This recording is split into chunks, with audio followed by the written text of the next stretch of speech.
文化部伫咧今年继续推动砖头剧场的计划，互无单伫咧大都市的乡亲买当欣赏国家级的演出，落实文化平权。今年顶半年的砖头剧场戏出是为4月到6月，会伫咧5个县市举办。演员为天顶吊更座飞过观众的头顶，这是明华园戏剧总团超炫碧霞团戏出。这个大规模舞台的表演是文化部砖头剧场表演计划之一。5日节就要到屏东县演出。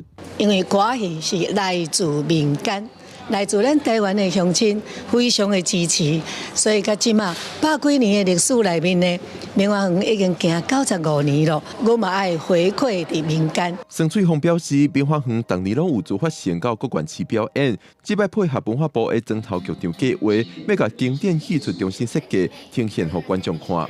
文化部表示，砖头剧场计划落实文化平权，互无住伫咧大城市的民众也通看国家级的演出。所有的品牌工作都要有见面会，那这个要把它当成说我们跟我们的客户、我们的受众的一个很重要的见面会的过程。那这样子是对团队有帮助，那对乡亲也是受益啊。那整个台湾呢，大家都能够体验表演艺术之美。文化部表示，砖头剧场计划去年有12万人次参与，希望今年继续有好成绩。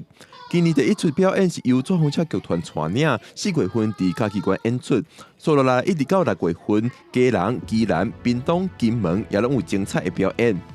记者讲林玉凯台北报道。